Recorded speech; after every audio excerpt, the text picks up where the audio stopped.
आजकल लोगों की समझ में नहीं आता क्योंकि जमाना दूसरा हो गया। पर धर्मशास्त्र के अनुसार 2 हाथ पैर वाले मनुष्यों में ब्राह्मण साक्षात भगवान की विभूति है। 2 हाथ पैर वाले मनुष्यों में ब्राह्मण को मनुष्य मत मानो, उसे साक्षात भगवान का स्वरूप मानो। 4 पैर वाले प्राणियों में, चतुष्पाद प्राणियों में गाय साक्षात भगवान का स्वरूप है।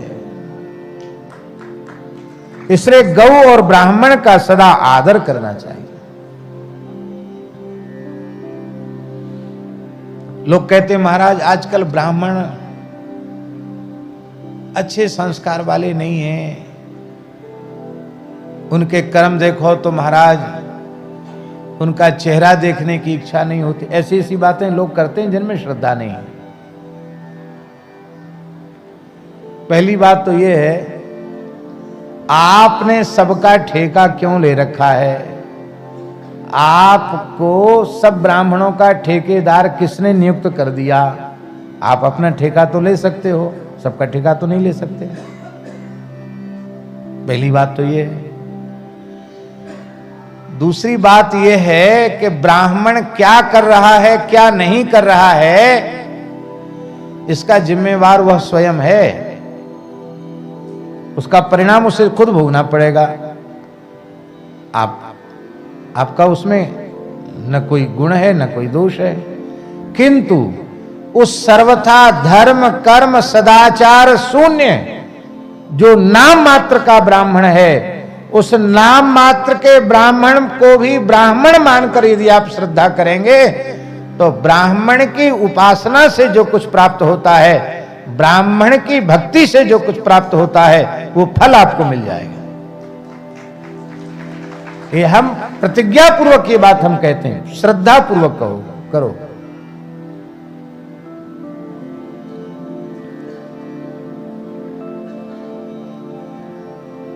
आप बताओ, आतताई में किसी की श्रद्धा हो सकती है?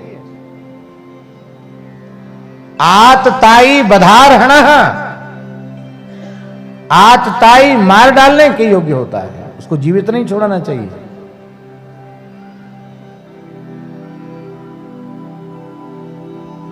आग लगा देना, सोते हुए लोगों की हत्या कर देना, बाल हत्या कर देना, स्त्रियों की हत्या कर देना, यह आतताई का लक्षण है।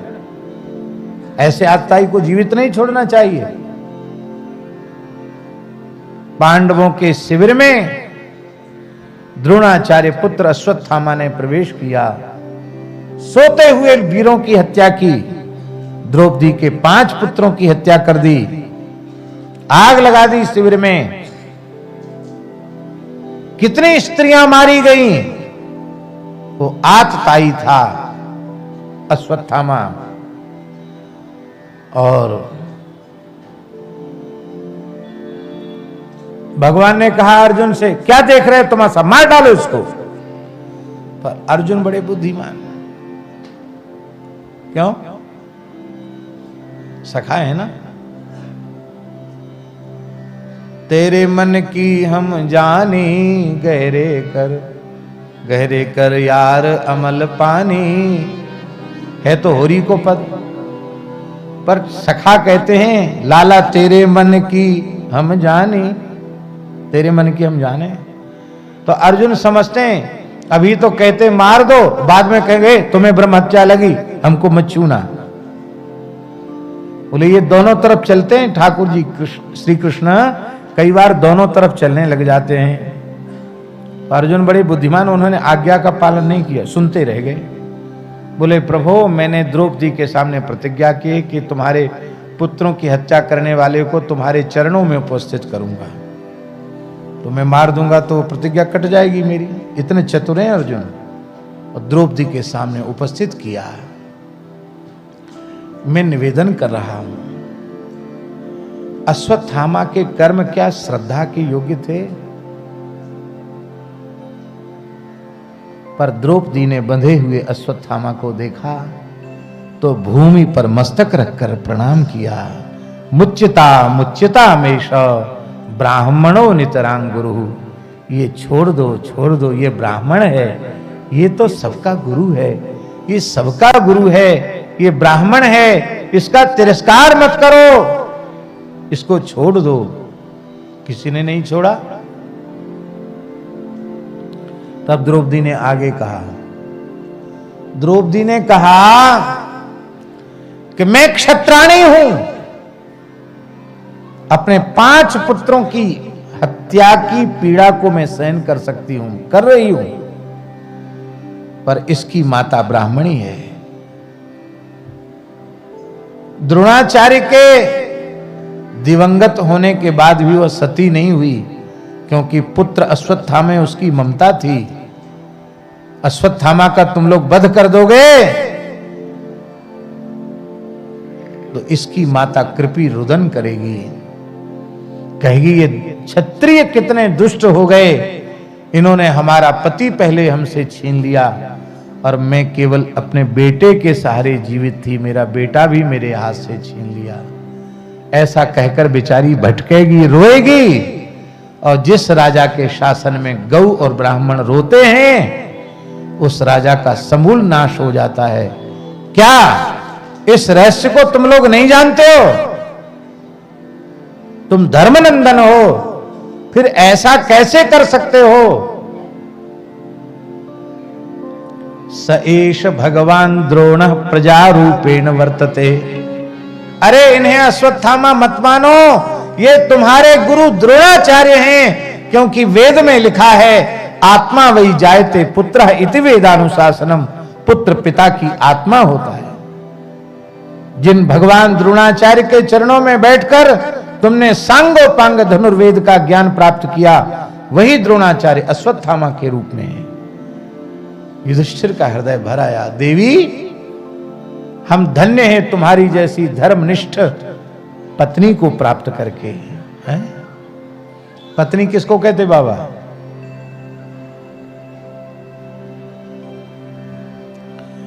पत्नी कहते हैं पत्नात्रायते। लिख लो इस बात को। जो अपने पति को कुमार्ग में जाने से रोके, उसको पतन से बचा ले, उसका नाम पत्नी है। और जो अपनी पत्नी के चरित्र की, शील की आजन्म रक्षा कर सके, वो पति है। पति पत्नी दोनों एक दूसरे के पूरक होते हैं, एक दूसरे की सुरक्षा करने वाले होते हैं। यही हमारा सनातन धर्म है। तो युधिष्ठिर ने कहा, आज तुमने हमको बहुत बड़े पाप से बचा लिया। द्रौपदी धन्य है तुमको, अवश्य इसको खोल देना चाहिए। भगवान बहुत प्रसन्न थे। द्रौपदी धन्य है, इसलिए तो तुम मुझे प्राणों से अधिक प्रिय हो। क्यों? क्योंकि सगुण उपासक परहित निरत नीति दृढ़ नेम, ते नर प्राण समान मम जिनके द्विज पद प्रेम। तुम्हारी जो ब्राह्मण भक्ति है, इसी कारण से तुम मुझे अत्यंत प्रिय हो।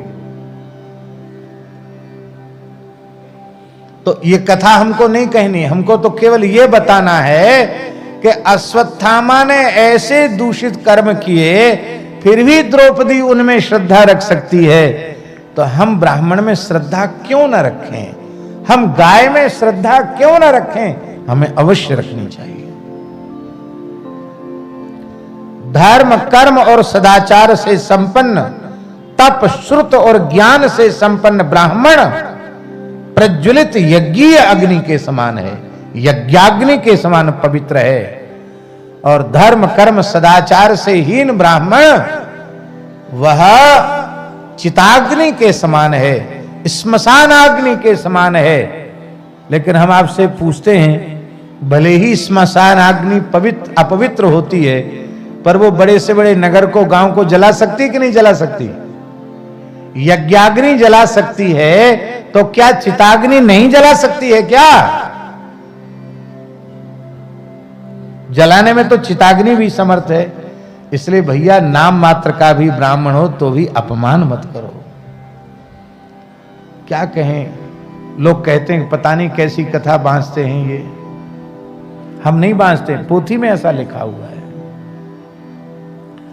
भागवत जी में श्लोक है, जो ब्राह्मण अपनी माता के गर्भ में हैं हम उनको प्रणाम करते हैं, जो शिशु हैं हम उनको प्रणाम, नम आ बटुभ्या, जो बटुक ब्रह्मचारी है हम उनको प्रणाम करते हैं, जो किशोर अवस्था में ब्राह्मण है हम उनको प्रणाम करते हैं, जो युवावस्था में ब्राह्मण है हम उनको प्रणाम करते हैं, जो वार्धक्य अवस्था में प्राप्त हो चुके ब्राह्मण हम उनको प्रणाम करते हैं, जो नहीं है इस धरती पर हम उनको प्रणाम करते हैं, और जो इस सनातन धर्म की रक्षा के लिए जो पवित्र विप्र कुल में फिर से जन्म लेना चाहते हैं हम उनको भी प्रणाम करते हैं।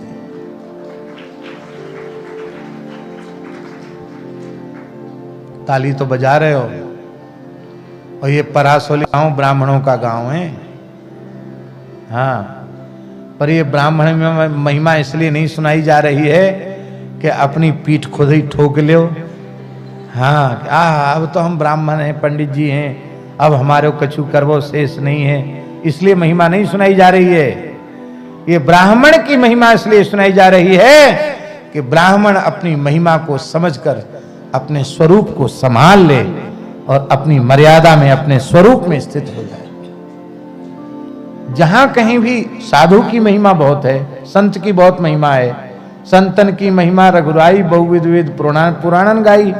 तो इसलिए थोड़ी है कि संत फूल जाएं अहंकार में कि हम तो संत है गए, हमारी बड़ी भारी महिमा वेद पुराणों में गाई गई है, इसलिए नहीं, ये इसलिए महिमा है कि इस वेशभूषा को देखकर लोग हमें संत कहते हैं। तो संत का कोई लक्षण हमारे जीवन में है कि नहीं? नहीं है तो क्यों नहीं है? हम प्रयत्न में लग जाएं कि हमारा जैसा स्वरूप है वैसे ही हमारे आचरण हो, वैसा ही हमारा अंतःकरण बने। हम ब्राह्मण हैं तो ब्राह्मणोचित संस्कार हमारे हों, ब्राह्मणोचित। इसलिए पूज्य बाबा ठाकुर दास जी निरंतर यह चिंतन करते रहते थे कि ब्रजवासी विप्र बालकों के समय से यज्ञोपवीत संस्कार होना चाहिए। और यह क्रम कई वर्षों तक चला। अभी भी पिछली वर्ष यज्ञोपवीत हुए थे, पर बोरो मत मानियो, बाहर के लोग जितनो लाभ ले रहे हैं ना, उतनो घर के लोग लाभ नहीं ले पा रहे। एक कहावत है श्रीकांत जी, दीपक तले अंधेरा।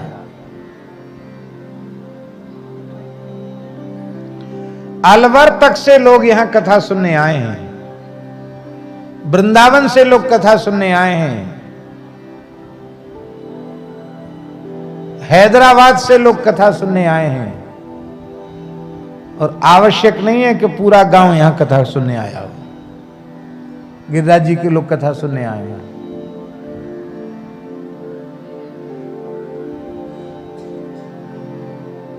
जो वस्तु अत्यंत सुलभ हो जाती है उसकी कीमत घट जाती है। गंगा जी के तट पर रहवे वारे सोमवती अमावस्या में काऊ पोखरा में गोता लगाए के कहें आज सोमवती या पोखरा में नहावे को बड़ो पुण्य। अरे भले आदमी, गंगा जी सामने बह रही हैं, गंगा जी में गोता लगाए हुए को पुण्य नहीं है, पोखरा में नहाए हुए को पुण्य है। इसी को नारद जी ने भागवत जी में कहा है, सन्निकर्षो ही मर्त्याणाम अनादरण कारणम। सन्निकर्ष अनादर का कारण बन जाता है और उससे अपनी ही हानि होती है।